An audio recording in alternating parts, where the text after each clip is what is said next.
Good to be here with you all today. Currently, right now, it is Valentine's Day. It may be another day when you tune in to watch this video, but whatever day it is for you, I'm happy to be here and sharing this space with you. If you don't know me already, my name is Alicia Sunflower, also known as Alicia Gleason, which is my full given name. And today being Valentine's Day, I know that we are, a lot of us, thinking about love. In our culture, Valentine's Day has become this official, important day for us to express romantic love. And that this kind of romantic love has become the love that we put up here. It's the most important love of all of the love, apparently. But we don't often then make space for all these other kinds of love. And the love that I want to spend time talking about today is self-love. It's a kind of love that has been shamed a lot in our culture.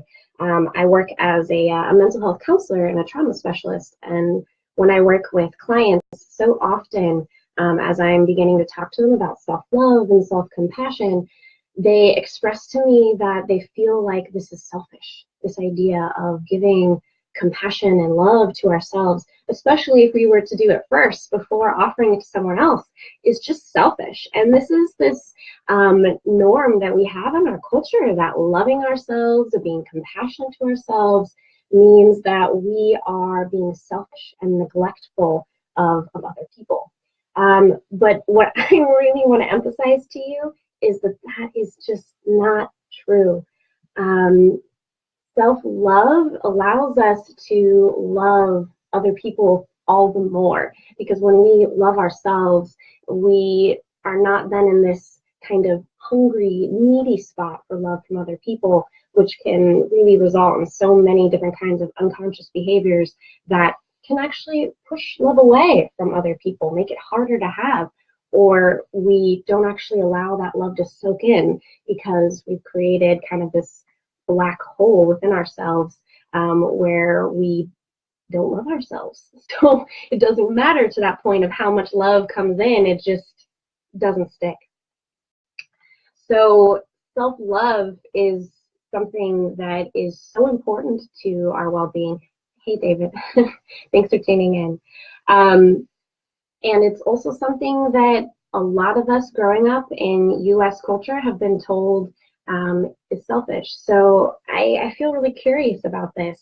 And I feel like it's thus so important for us to explore this dynamic together on an individual level as well as on a cultural level.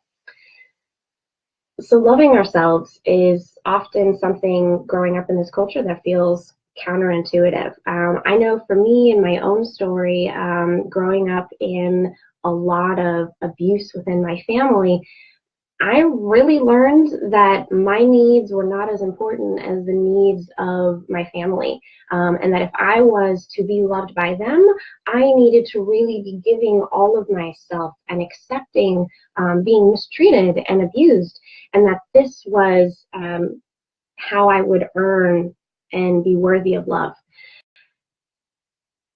As a result, I did not love myself for a really long time. I hated myself.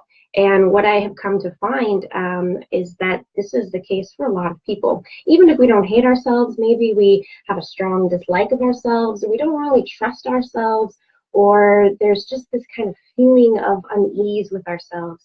And we are being told all the time to seek outside of ourselves for other people, specifically, most importantly in this culture, to seek out romantic love in order to have the love that we need in our lives.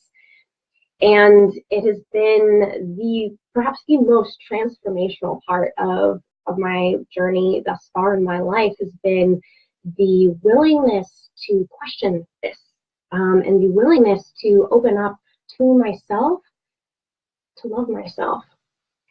When I started that off, it was so hard. It was so hard to love myself. It felt like I was doing something offensive if I turned towards myself with kindness or compassion when I was suffering, as if it was like a moral wrong for me to do so, that I was so unworthy of love that the act of offering myself kindness was like an affront to the universe. That was a pretty hard space to be in, and it felt even more painful sometimes to try to say that it was okay that I felt the way that I felt, or it was okay that I made this mistake or that mistake. And it really took a lot of dedicated work to try to shift that for me. But what I found is over time, the more that I was willing to create this openness for myself, this acceptance, this allowing of whatever I was experiencing to actually be felt, and letting myself think of it as valid and legitimate. That when I was allowing myself to do that, it created this ease and this sense of peace. And as I've been working as a mental health counselor and working with a lot of different people in the realm of love and relationship to self and relationships to others and self-love, that's what they've been finding too. There's this like really hard part about starting the process, but once we do, it creates this spaciousness. Because when we are telling ourselves that we are unworthy of love, that it's not okay to offer ourselves kindness or compassion or forgiveness or gratitude, we create a world that is so tight and small and really painful. Love is such an expansive emotional experience. There's so much in love. There's a lot of different shades of things has been my reality. It's not all rainbows and hearts and kissy coos and hug wugs and all these kinds of things.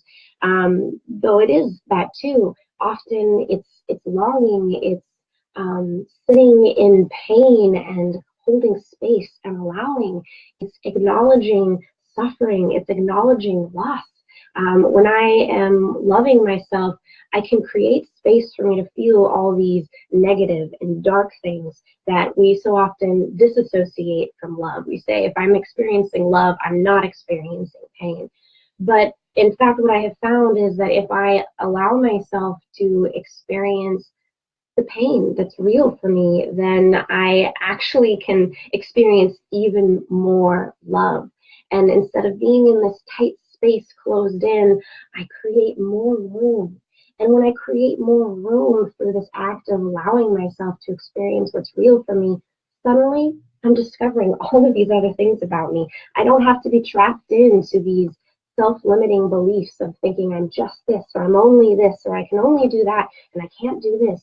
Instead, in that expanded space, there is this openness and this curiosity about the different ways that I can be, the different ways that I can experience aspects of myself.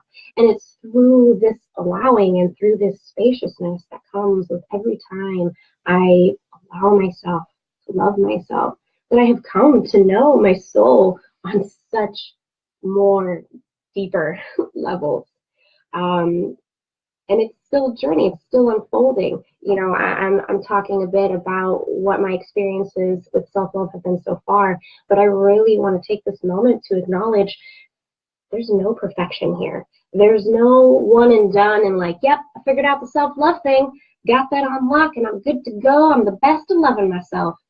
It's not like that. It's not about an achievement. It's about a practice. It's about continually coming back to offer myself love, to offer myself gratitude for the times where I really love what I'm doing and I'm enjoying myself and I'm happy with the outcomes that I'm creating. But it's also about this space of holding myself when I am in my suffering and I am in my sadness, about giving myself forgiveness for the mistakes that I make. Because I tell you what, I don't know when I'm ever going to stop making mistakes.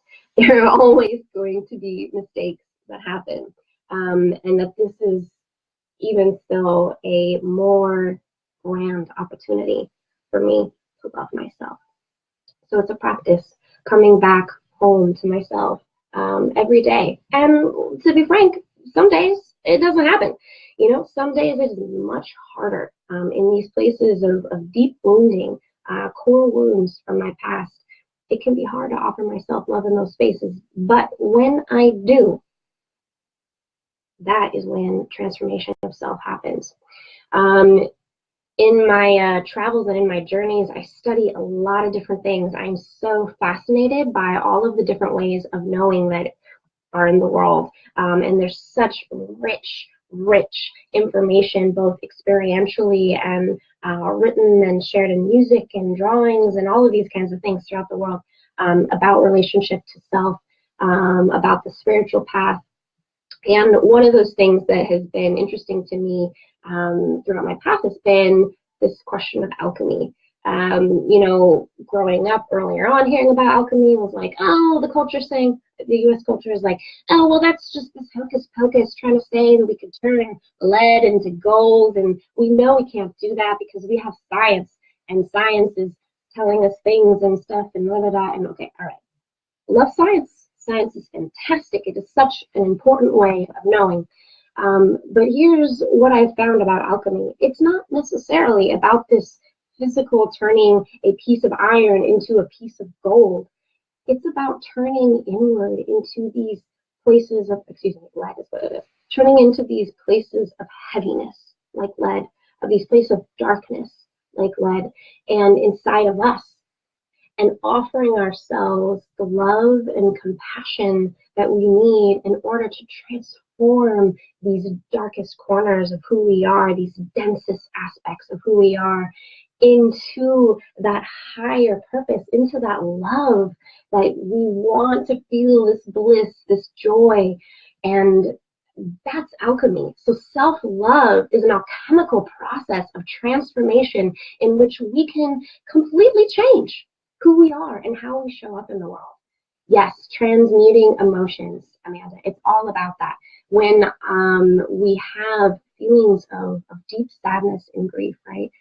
This could be really coming from any kind of loss, not necessarily just a loss of a person through death, though that certainly qualifies as well. But so many different kinds of losses we experience in our life can bring up grief, which can look like so many things. And grief is such this heavy, dense emotion like lead.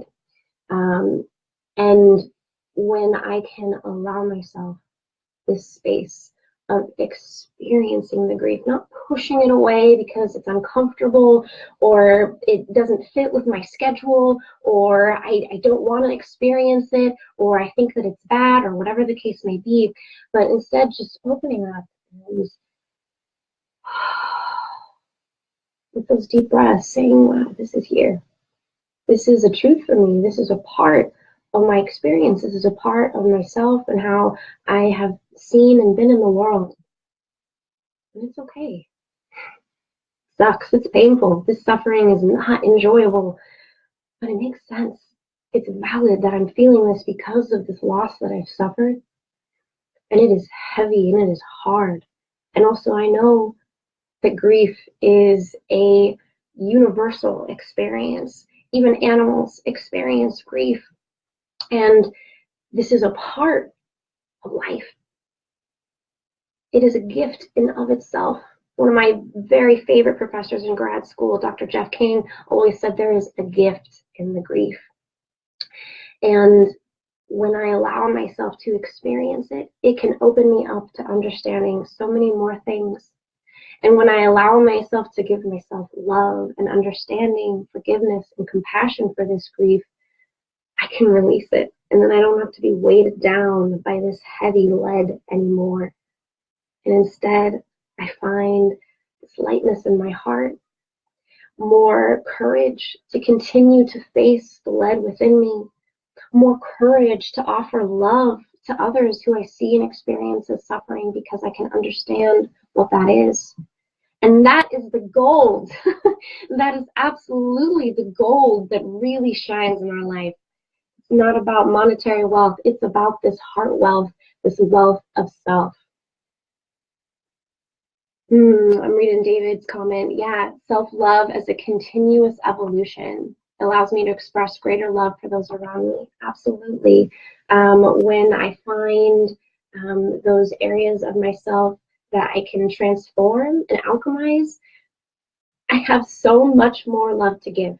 If any of you are tarot readers or learning about tarot or like tarot or anything like that, there is a card that always comes to mind for me about this, and that is the Ace of Cups.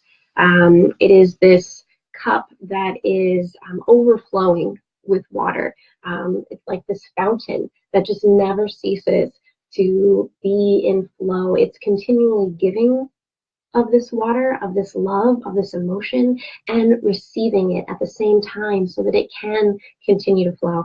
And as I'm doing this hand thing here, I'm also reminded that this Ace of Cups, this process of giving love to ourselves and then being able to have abundance to continue to give, that this is like the Taurus.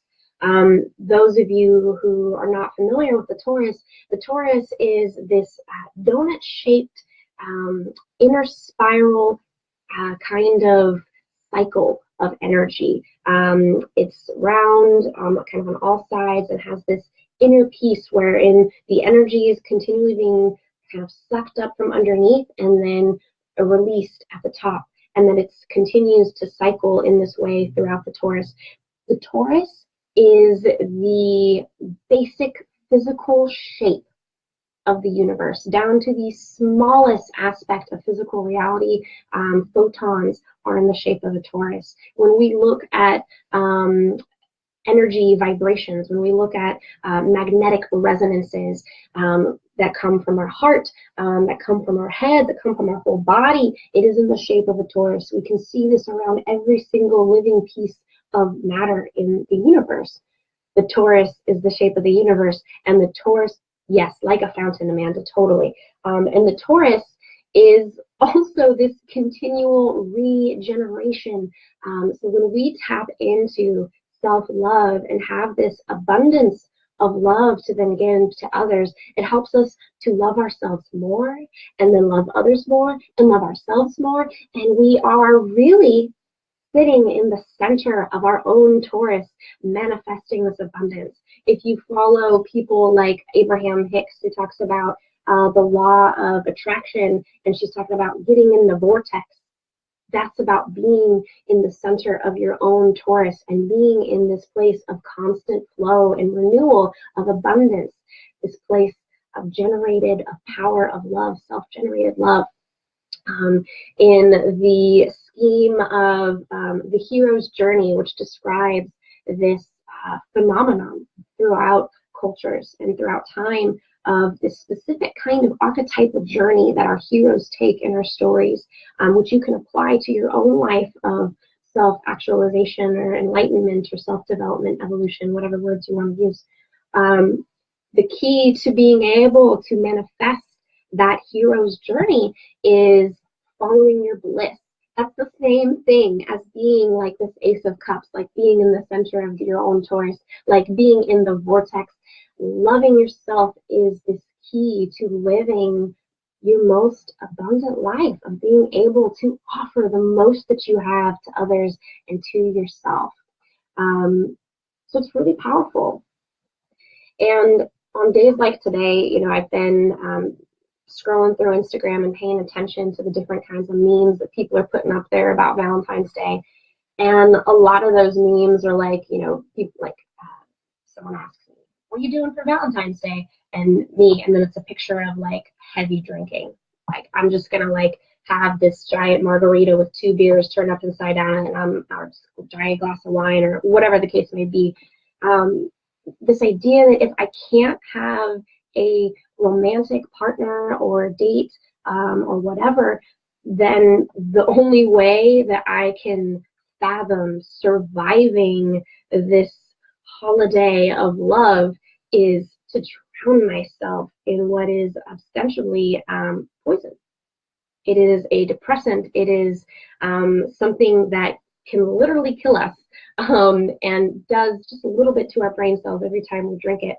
So what our culture is telling us is not that, if we don't have a romantic partner to like, go and give ourselves a date, take that bubble bath, right? That's like a real popular self-care technique right now. Or, sit and meditate, make ourselves a really nice dinner, go read that book we love, go hang out with our friends, go dance, go listen to some music, all these different ways that we can create this enjoyment of self-love. No, the culture's like, well, you better just go drink about it and get real friggin' drunk, because if you don't have this romantic love, well, you don't have anything. And this is such a damaging mimetic, because there is such a wealth of love inside of us, for us and for others. And you don't need to quell it or numb it out with alcohol or anything else for that matter. It's a matter instead of, can you allow it to be felt and to be experienced? And even those of us who are on parts of our journeys where we're really not connecting with compassion and love for ourselves on the regular, and that's a big challenge, we can find small ways to offer self-love. So maybe I notice that I've been berating myself and criticizing myself in my head, for minutes, for hours, for days, for weeks, for months, and I kind of like wake up to this trance of unworthiness that I've been in. That moment of waking up, taking that sigh and releasing my breath in this slow way, that is an act of self-love. On a biological, physical level, when I take a deep breath and release it really slowly, I am triggering my vagus nerve, and I am releasing endorphins, and I am slowing down my heart rate, and I am giving my body more oxygen. And these are physical acts of love. And that helps me to change and shift the way that my mind is working. And so even if I can't offer myself words like, I love you, or it's okay that I have this suffering, or just acknowledging I am suffering, I can breathe and I can release. And in that, I am offering myself some love. I can give myself a moment of a hand massage.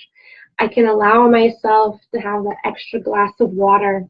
I can eat that piece of chocolate mindfully and really notice and enjoy the richness as it covers my mouth and that sweet taste that I love so much. I love chocolate.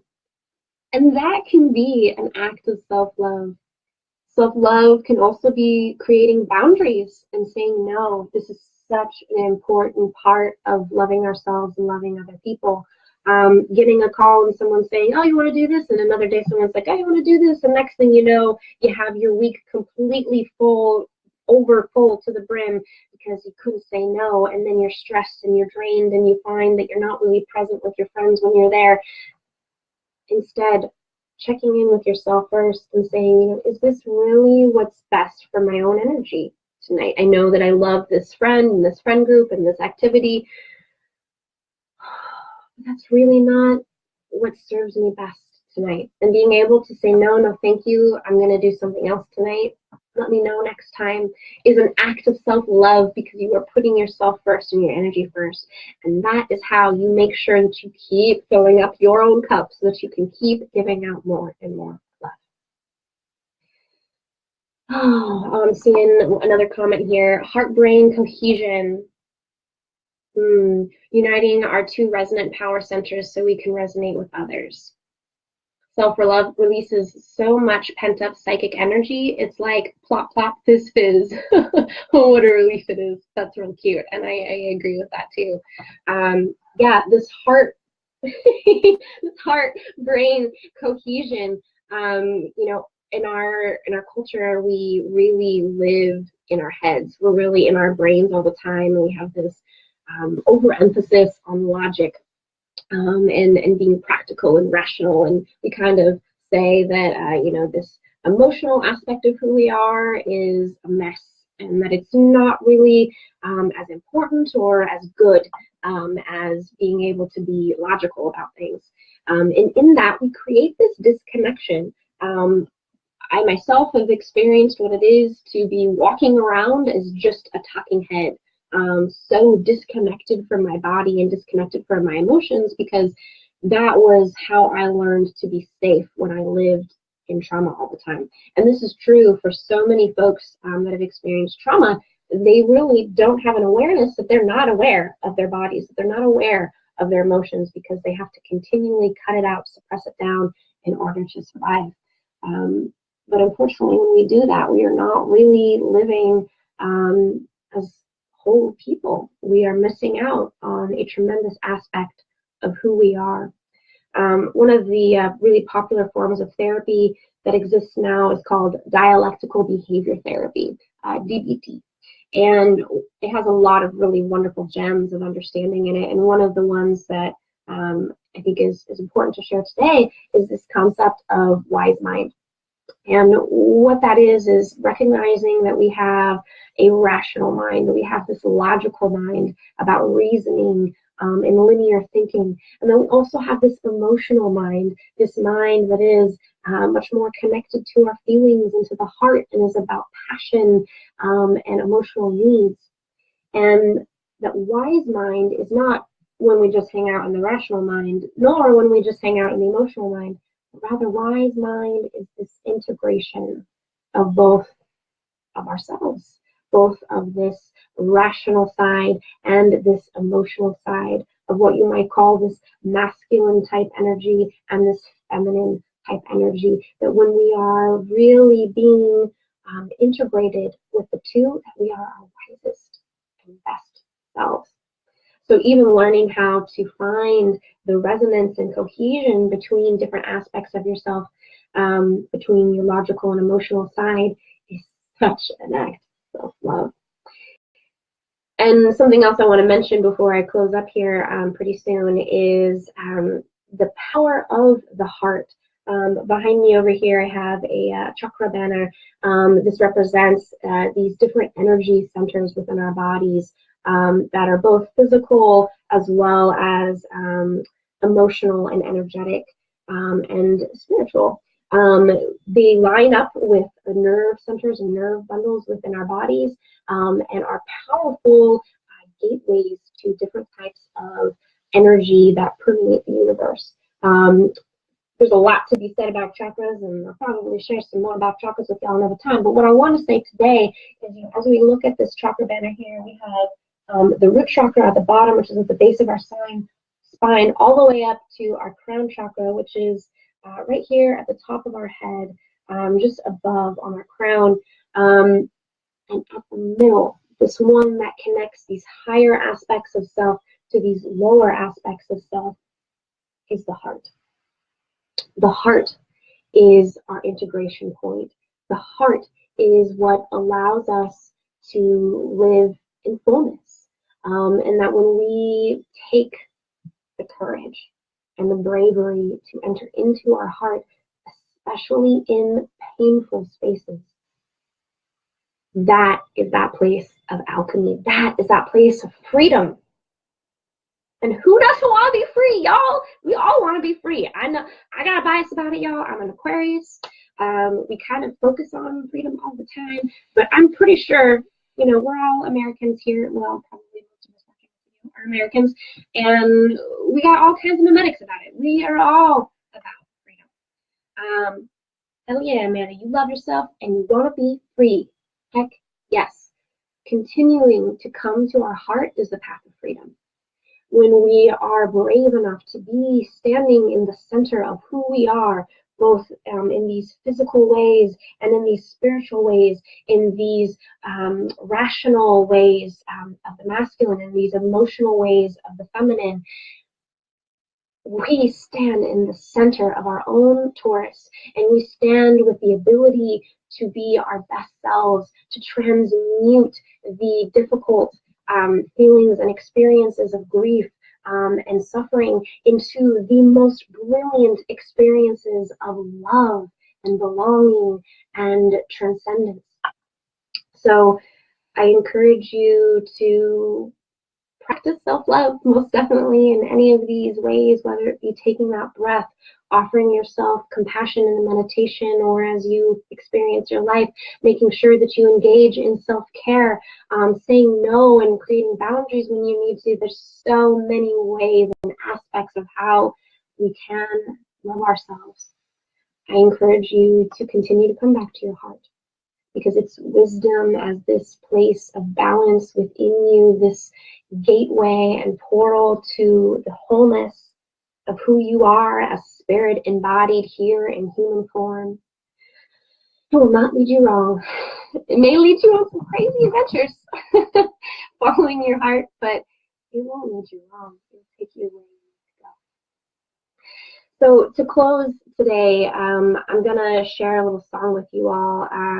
If you have been friends with me on Facebook or following me for any length of time, you know by now that I love to sing, and an aspect of who I am that I have come to remember in my soul is how important music is to me, not only in my healing when I consume music, but in my healing for self and for others when I share my music. Musical medicine, as a term that has been created by Nako Medicine for the People, is one that I adopt because, gosh darn, that just resonates with me. So I'm going to share a song with you all today that is one that continues since the first moment I heard it to open up my heart to love with others and with myself. The song is called Nature Boy, and it was originally sung by Nat King Cole way back in the day. It's an old jazz song. And you could very easily listen to the lyrics and think about it's about this giving and receiving of love from others. But as we've been discussing today, that's just as much about this giving and receiving of love from self, so that we can give and receive love from others. So this, my loves, is Nature Boy. There was a boy, a very strange, enchanted boy. They say he wandered very far,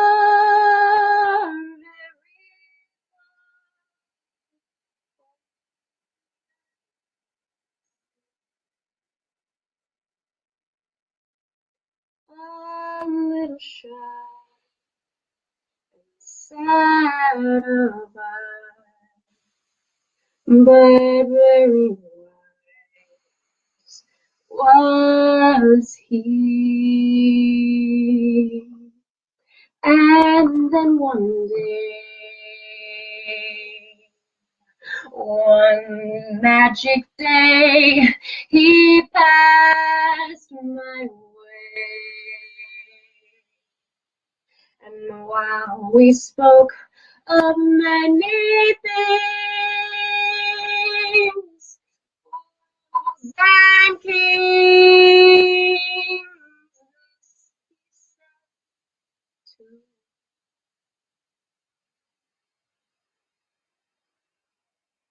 the greatest thing you'll ever learn is just to love and be loved in return. The greatest thing you'll ever learn is just to love and be loved in return.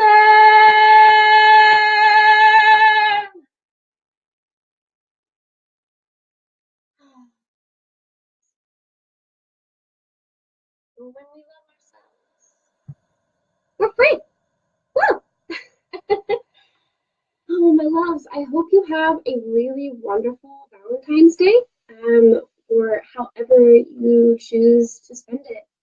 Know that my prayer, my wish for you, for me, for all of humanity, for all of life on this beautiful, amazing earth of ours is to know love, to know this great wisdom of being able to give and receive of love, and that this may start here in our own hearts with loving our own selves. For this is truly how we embody the magic of the divine, this place of alchemy. So go do some magic. Love yourselves. And I love you. Have a beautiful day.